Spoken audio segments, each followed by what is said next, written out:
Hello and welcome to a Hackers Informed mini-sode where I cover a breaking topic in the InfoSec world. I'm Aaron Whitechulis and today marks the 22nd day of the US government shutdown, making this now the longest shutdown in US history. So I want to cover how the shutdown is affecting the US's online infrastructure and how it's possibly putting Americans' personal info at risk.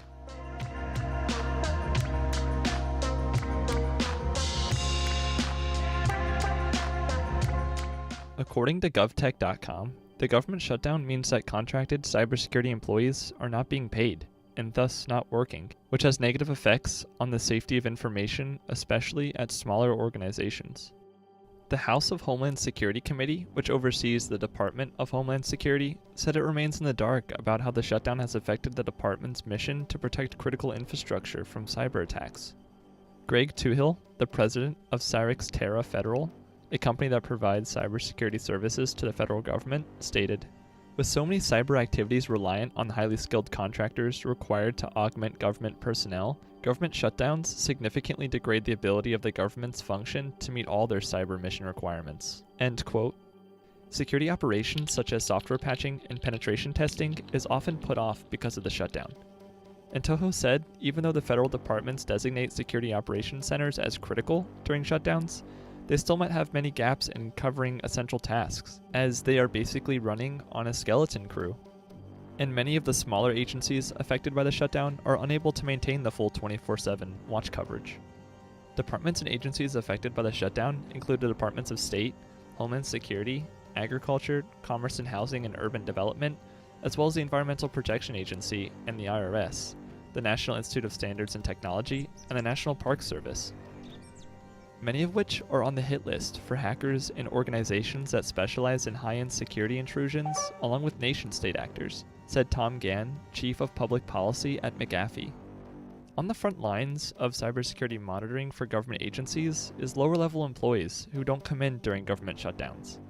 Also, a significant part of cybersecurity work at agencies is done by contractor employees, who are also off because they're not getting paid.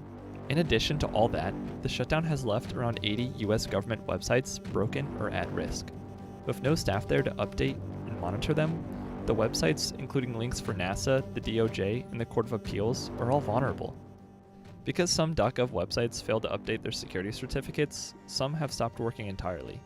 These digital certificates ensure that communications on the internet are sent securely and need updating after a period of time. The certificate for the US Department of Justice hasn't been updated since December 17th. One website for NASA had its certificate expire on January 5th, and another .gov for Berkeley Lab expired on January 8th, and both have not been replaced yet. Luckily, certain security measures are implemented before a shutdown that protects some .gov websites from cyber attacks when their certificate expires. But the downside is that those websites are no longer available to access. This measure puts certain US DOJ.gov domains and any subdomains on an HSTS preload list, which is a list of sites hard-coded into Chrome as being HTTPS only. It basically prevents any traffic from visiting the sites when the certificate is expired. However, not all sites implement the HSTS policies, and consequently, most of the affected sites will display a pop-up warning saying, "Hey, this site is not secure," and most users will just press OK and bypass it.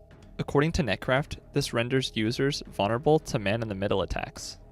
Netcraft also came out by saying, as more and more certificates used by government websites inevitably expire over the following days, weeks, and even months, there could be some realistic opportunities to undermine the security of all US citizens. That's a brief update on this government shutdown's effects on the federal government's cyber presence. Let me know your thoughts on Twitter, @HackersInformed. If you enjoyed this podcast, show some love and leave a review and subscribe or follow the show. Minisodes like this are random, but our regular episodes are out every Monday. Thank you for listening. Peace.